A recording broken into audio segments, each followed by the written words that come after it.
We didn't speak much while shopping. Not because we were upset with each other. That would have been easier to understand. It was simply the kind of silence that arrives after years of knowing exactly how the other person moves through aisles. He drifted toward produce, inspecting oranges with theatrical seriousness. I headed for the household section. We met again near dairy without planning it. Marriage had long ago turned into choreography. By the time we approached the checkout, our cart looked predictably full: detergent, cereal, his preferred brand of coffee, the yogurt he never remembered to eat. The cashier scanned items with bored efficiency. My husband's phone rang. He glanced at the screen. "I should take this," he said, already stepping away. There was nothing unusual about that. Calls had their own hierarchy in his life. Some urgent, some important, some merely unavoidable. I paid, slid my card back into my wallet, and began gathering the bags. I was almost relieved to leave. That's when the security guard approached. He was elderly in a way that softened everything about him. Not frail, but gentle, as though his presence carried apology by default. His uniform hung slightly loose, sleeves creased from years of folding.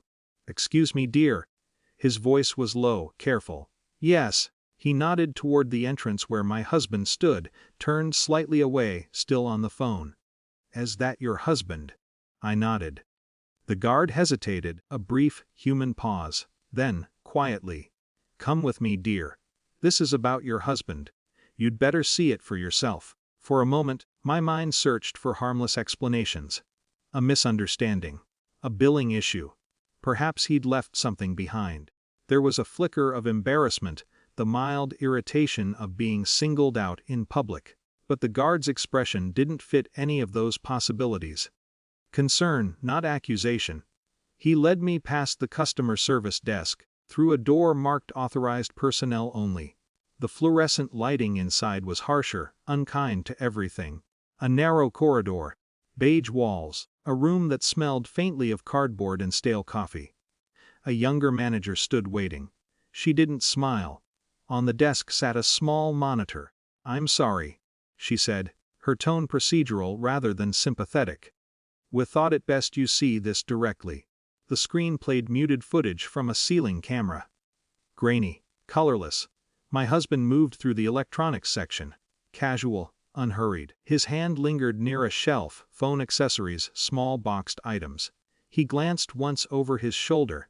Then, with a familiarity that unsettled me more than the act itself, he slipped something into the inside pocket of his jacket.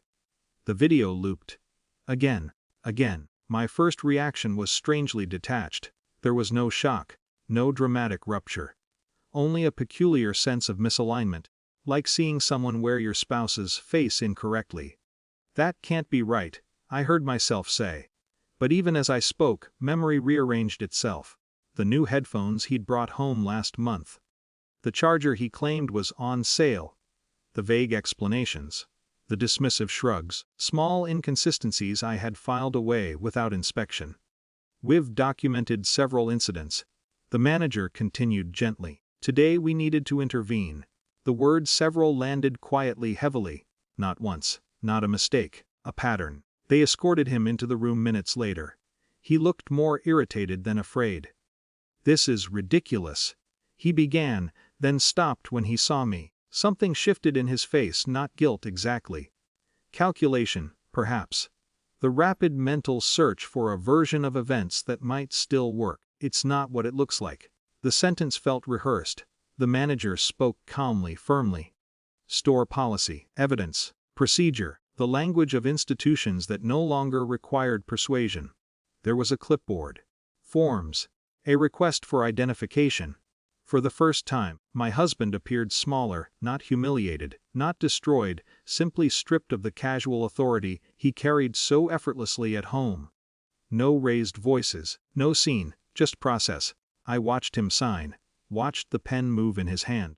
The same hand that once traced lazy circles on my back while we fell asleep. The same hand that now seemed unfamiliar in its precision. We left separately.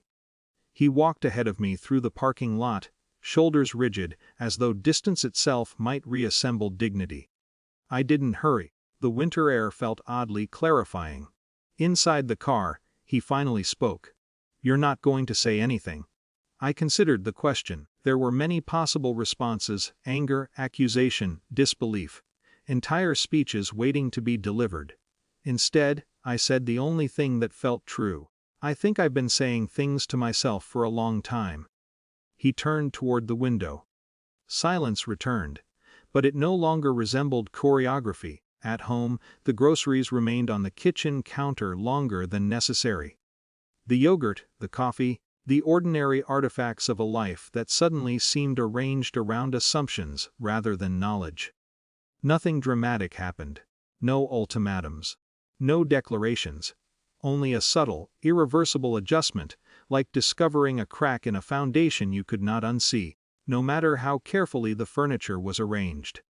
That night, lying beside him, I understood something with unsettling calms. Trust rarely collapses in the moment of revelation. It erodes quietly. And sometimes, all an authority figure does is turn on the light.